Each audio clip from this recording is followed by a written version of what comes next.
যাচ্ছি। আমি গত 3 মাসের মধ্যে 2 বার সিলেট যাওয়ার অভিজ্ঞতা অর্জন করেছি। আর আমার আজকের ভিডিওটায় আমি যে জিনিসটা দেখানোর চেষ্টা করব সেটা হচ্ছে সিলেট যাওয়ার জন্য একদম উপযুক্ত সময় কোনটা, বা কোন সময়ে গেলে আপনি সিলেটের সবচাইতে সুন্দরতম দৃশ্য উপভোগ করতে পারবেন। এই সমস্ত কম্পারেটিভ একটা ব্যাপার নিয়ে আমি আজকের এই ভিডিওটা তৈরি করতে যাচ্ছি। ঢাকা টু সিলেট পুরোপুরি একটা ট্রিপ প্ল্যান, এবং এই সময়ে আসলে খরচের যে হিসাব নিকাশ, আপনি ঢাকা থেকে সিলেটে একটা স্ট্যান্ডার্ড ট্যুর করতে গেলে কত টাকা লাগবে, বা আপনি এই ট্যুরটা ইকোনমিক কোন বাজেটে করতে পারবেন তার সকল কিছু, এবং সিলেটের কোন কোন স্পটে এখন আসলে ঘোরার জন্য সবচাইতে বেশি উত্তম, বা কীরকম ভিউ আপনারা ওইখানে পাবেন, তো এই বিষয় সবগুলো আমি আমার এই ভিডিওতে দেখানোর চেষ্টা করব। সুতরাং চলুন আমরা আর দেরি না করে আমাদের ভিডিওটা শুরু করি, এবং ইন দ্য মিন টাইম যারা আমার চ্যানেল এখনও সাবস্ক্রাইব করেননি তারা কাইন্ডলি সাবস্ক্রাইব করে ফেলবেন। So let's start. সিলেটের উদ্দেশ্যে ঢাকা থেকে যে বাসগুলো ছেড়ে যায় সেগুলো নর্মালি গাবতলী থেকে ছাড়ে। আর আমি আপনাদেরকে বাস নির্বাচনের ক্ষেত্রে একটা ছোট সাজেশন দিতে পারি। এটা কোনো পেইড সাজেশন না, আমি আমার বিগত এক্সপিরিয়েন্সের ভিত্তিতে এবারও আমি ইউনিক পরিবহনের একটি বাসে গিয়েছিলাম। ইউনিকের বাসের সিটগুলো বেশ বড় সড়ো, আর এটা লেগ রেস্টের একটা অপশন আছে, এবং নন এসি বাসগুলোর ভাড়া হচ্ছে সিলেট পর্যন্ত মাত্র 700 টাকা। আমরা ঢাকার কলাবাগান বাস স্ট্যান্ড থেকে বাসে উঠছিলাম। বাসে উঠছি আমরা রাত 11:45 বাস থাকলে আমাদের বাস ছাড়ছিল 12:10, এবং আমরা সিলেট শহরে এসে পৌঁছাই সকাল 7:45। আমরা সিলেটে অবস্থানকালীন সময়ে প্রথম দিনের সকাল এবং রাতের খাবার খেয়েছি ডিঙ্গি রেস্টুরেন্টে, এবং আরেক দিনের রাতের খাবার খেয়েছি পানসি রেস্টুরেন্টে। এছাড়াও আপনারা শহরের 5 ভাই রেস্টুরেন্টেও খাবার খেতে পারেন। আমরা সিলেটে অবস্থানকালীন সময় ছিলাম আমরা হোটেল পলাশে। আমরা হোটেলে চেক ইন করে সকালে খাবার খেয়ে এখন রওনা দিয়েছি রাতারগুলোর উদ্দেশ্যে। পথের মধ্যে আমরা পেয়েছি এখানে মালিনীছড়া চা বাগান। এই চা বাগানটি ইংরেজ শাসন আমলে 1854 সালে প্রতিষ্ঠিত, এবং এটার এরিয়া হচ্ছে প্রায় 1500 একর। চা বাগানের মধ্যে ঢুকে কেউ ছবি তুলতে চাইলে তাকে খরচ করতে হবে 50 থেকে 100 টাকার মতো একটা নির্দিষ্ট সময়ের জন্য। এটি সিলেট ইন্টারন্যাশনাল এয়ারপোর্টের খুব কাছাকাছি অবস্থিত। আমরা এখন যাচ্ছি প্রথমে আমাদের প্রথম স্পট হিসেবে প্রথম দিনের রাতারগুল সোয়াম ফরেস্টে। আমাদের একটু দেরি হয়ে গেছে, যার ফলে আমরা এখানে প্রথমে যাচ্ছি, আমরা সাদা পাথর যাইনি। তো আমি যখন জুন মাসে এখানে আসছিলাম তখন এই জায়গাটা থেকে দুই পাশে বন্যার পানি ছিল, যেখানে এখন ধান ক্ষেত দেখা যাচ্ছে। এই পুরো জায়গা থেকে বন্যার পানি ছিল, এবং আমরা এইখান থেকে উঠছিলাম জুন মাসের শেষ সপ্তাহে এসে নৌকাতে। এবং দূরে যেই বনটা দেখা যাচ্ছে আপনারা হয়তো দেখতে পাচ্ছেন, এই বনের মধ্যেই, এই বনটাই মূলত রাতারগুল সোয়াম ফরেস্ট। আমরা ওইখানে যাব। তো এখন আসলে বন্যার পানি অনেক সরে গেছে, শুধুমাত্র বনের মধ্যে পানি আছে। তো এটার নৌকার ওঠার স্পটটাও মোটামুটি আপনার প্রায় 500-700 মিটার দূরে এখন। আমরা ইতিমধ্যে চলে আসছি রাতারগুল সোয়াম ফরেস্টের যে নৌকা ঘাট, যেটা দেখছেন এখান থেকে এখন আমরা আমাদের 8 জনের জন্য 2টা নৌকা নিতে হবে। আমরা আমাদের গাড়ি ড্রাইভারের সহযোগিতায় 8 জনের জন্য 2টা নৌকায় 8 জনের টিকিট এবং 2টা নৌকা সব মিলিয়ে 1430 টাকা পড়ছে আমাদের। তো যারা স্টুডেন্ট এখানে আসবেন তারা অবশ্যই সাথে স্টুডেন্ট আইডি কার্ড রাখার চেষ্টা করবেন, তাহলেই হবে কি এখানে হচ্ছে আপনার টিকিটের মূল্যটার একটা ডিসকাউন্ট পাবেন।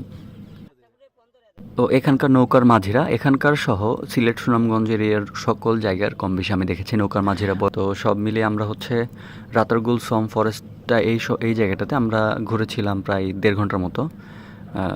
এখানকার একদম ভিতরে অবস্থান করেছি আমরা কিছুক্ষণ একটা জায়গাতে, এবং এন্ট্রি এক্সিট মিলিয়ে প্রায় 1.5 ঘন্টা আমরা এখানে অপেক্ষা করেছি, এখানে ঘোরাঘুরি করেছি। আমার ঢাকা থেকে এসে রাতারগুল পর্যন্ত এখন পর্যন্ত যে খরচটা হয়েছে আমি সেটার একটা ব্রেকডাউন করে দিচ্ছি। ঢাকা থেকে সিলেটের বাস টিকিট ছিল আমার 700 টাকা। আমরা সকালে খাবার খেয়েছি অন এভারেজ 70-80 টাকা, রুটি পরোটা অথবা খিচুড়ি সব মিলিয়ে। আর হচ্ছে আমার এখানকার নৌকা ভাড়া হচ্ছে 8 জন মিলে পড়েছে 1450 টাকার মতো। তো এটা একটা, তো এই মিলিয়ে সব খরচ আমার এখন পর্যন্ত এখানে। আমার সামনের এই জায়গাটুকু হচ্ছে ওয়াচ টাওয়ার। সিলেট ঘুরতে এসে যদি আপনার এরকম আবহাওয়া পান, যখন রোদ থাকবে না, তখন আপনাদেরকে লাকি মনে হবে, কারণ এখানে রোদ থাকলে পানি আর রোদের সংমিশ্রণে একটা অন্যরকম হিট তৈরি হয়, যেটা হচ্ছে ঘোরার জন্য খুব একটা উপযোগী না। রাতারগুল সোয়াম ফরেস্টের একদম সেন্টারে কেন্দ্রে এসে আমরা এরকম পানি পেয়েছি, যেটা এর আগে আরও বেশি ছিল।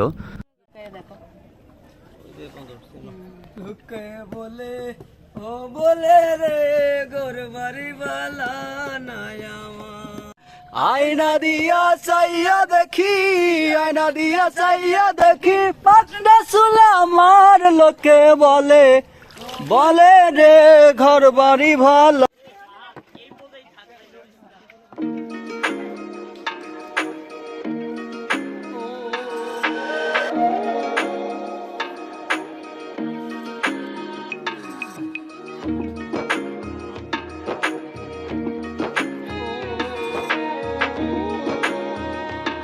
রাতারগুলের এই জায়গাটা হচ্ছে সবচাইতে ফটোজেনিক একটা জায়গা। এখানে সবাই এরকম গ্রুপ ছবি তুলছে, আমার গ্রুপের মেম্বাররা সবাই ছবি তুলছেন। এখানে স্পার্সর ইঞ্জিনিয়ার কর্তৃক ঢাকার 4টা বিগেস্ট কলেজে ম্যামদের ছবির ইনস্ট্রাকশন দেওয়া হচ্ছে। এখানে ডিরেক্টর অফ ফটোগ্রাফি, এখানে আমাদের স্পার্সর ইঞ্জিনিয়ার স্যার আছেন। আর এখানে একদম একাধারে ইডেন কলেজ থেকে শুরু করে তিতুমির কলেজ থেকে শুরু করে কবি নজরুল পর্যন্ত ম্যামরা ওনারা এখানে আসলে ওনারা দাবি করছেন না, শুধু ওনারা দেখাচ্ছেন যে ওনাদের মনের বয়স আসলে 14-15।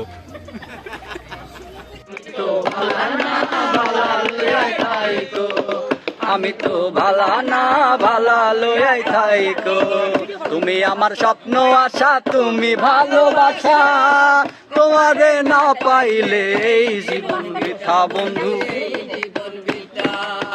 তুমি আমার স্বপ্ন আশা, তুমি।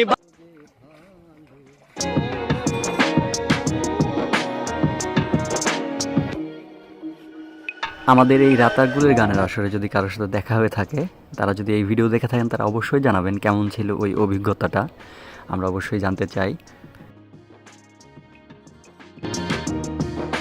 রাতারগুল সোয়াম্প ফরেস্টে আমাদের ঘোরাঘুরির সময় শেষ। আমরা এখানে প্রায় 1.5 ঘন্টার মতো সময় ছিলাম এবং পুরো সময়টাই আমরা অনেক উপভোগ করেছি।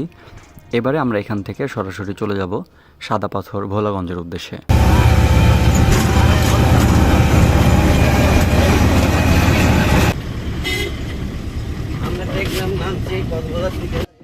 আমি যখন গত জুন মাসের শেষ সপ্তাহে এখানে এসেছিলাম, তার সাথে এই সময়টার একদম আকাশ পাতাল পার্থক্য।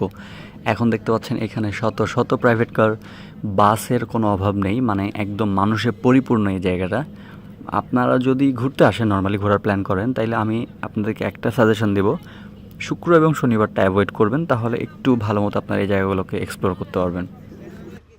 আমরা যে লেগুনাটা রিজার্ভ নিয়েছি আমাদের সারাদিনের জন্য, এটা আমাদেরকে তাহলে প্রথম দিনে আমাদেরকে 2টা মূল স্পট, রাতারগুল সোয়াম্প ফরেস্ট এবং সাদা পাথর, এই 2টা মূল স্পট আমাদেরকে কাভার করে দিবে।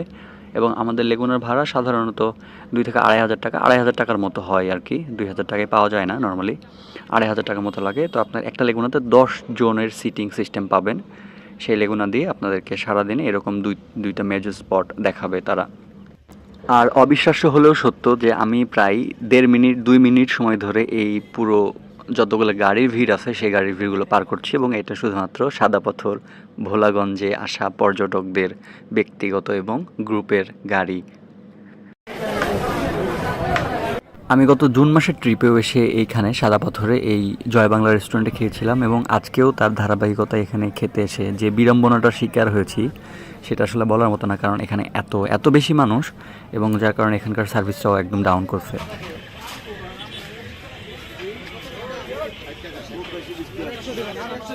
আমাদের দুপুরের খাবার শেষ, এখন আমরা যাচ্ছি নৌকার কাছে।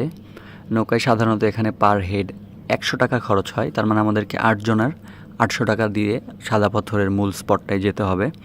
তো চলুন যাওয়া যাক কী অবস্থা সামনের দিকে।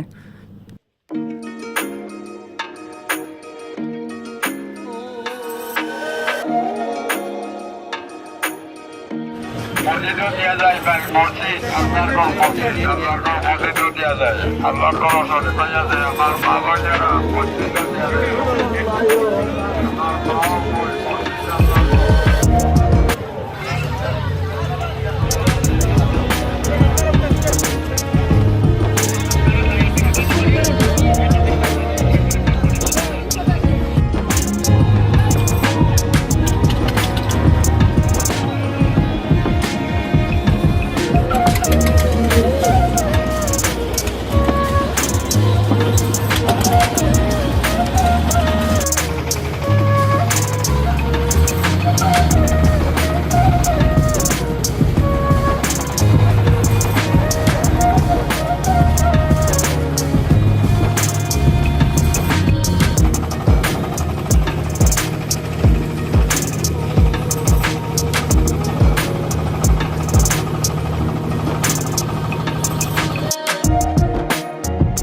সাদা পাথর পৌঁছানোর পরে পরে একদম বৃষ্টি শুরু হয়েছিল, যার ফলে আমরা এখানে অনেক মেঘের ওড়াউড়ি দেখতে পাচ্ছিলাম, যেটা খুবই সুন্দর একটা পরিবেশের সৃষ্টি করেছিল।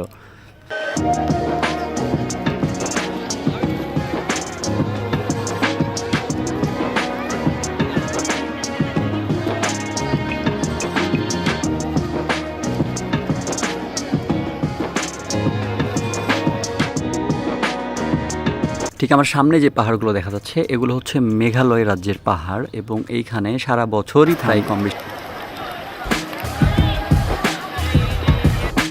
সাদা পাথর আসার সময় আমি আপনাদেরকে একটা সাজেশন দেব, যে হচ্ছে সবাই ভেজার মতো একদম উপযুক্ত কাপড়গুলো নিয়ে আসবেন, যাতে করে এখানে ছেলে হোক বা মেয়ে হোক ভেজার জন্য উপযুক্ত যে কাপড়গুলো থাকবে সেগুলো নিয়ে আসলে বেটার হয়। এখানে আপনারা আপনাদের ব্যাগ রাখার জন্য লকার পাবেন। লকারে সাধারণত আনলিমিটেড টাইমের জন্য একটা পুরো লকার দিয়ে দেওয়া হয়। এখানে আপনারা 4-5 জন মানুষের ব্যাগ রাখতে পারবেন, ছোট ছোট ব্যাগ যদি হয়। আর এক্ষেত্রে হচ্ছে এদেরকে মোটামুটি 100 টাকার মতো পে করতে হয় আনলিমিটেড টাইম।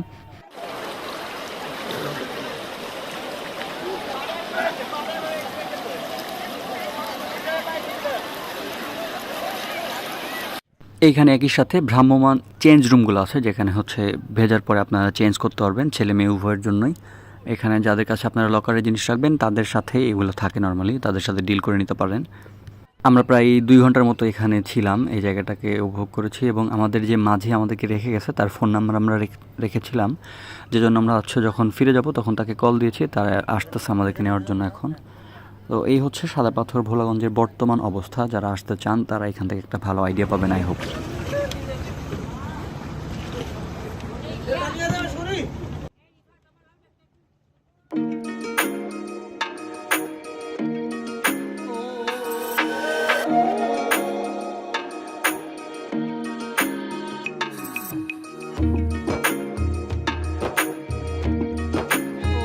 সাদা পাথরে আমাদের পার পারসন আপ ডাউন নৌকা ভাড়া লেগেছে তাহলে 100 টাকা, আর এখানে দুপুরের খাবারের প্রাইস ছিল আমাদের 150 টাকা করে পার হেড।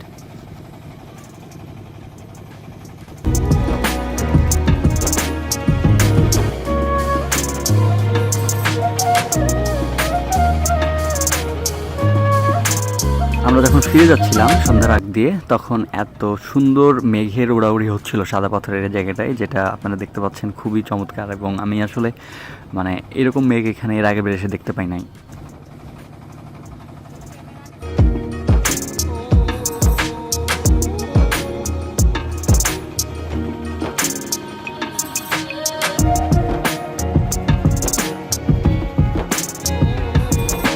এই মুহূর্তে আমরা চলে আসছি এপাশে নৌকাঘাটে। নৌকাঘাট থেকে সন্ধ্যার আগ দিয়ে এই দৃশ্যটা এখানে দেখা যাচ্ছে, যা খুবই চমৎকার আলহামদুলিল্লাহ।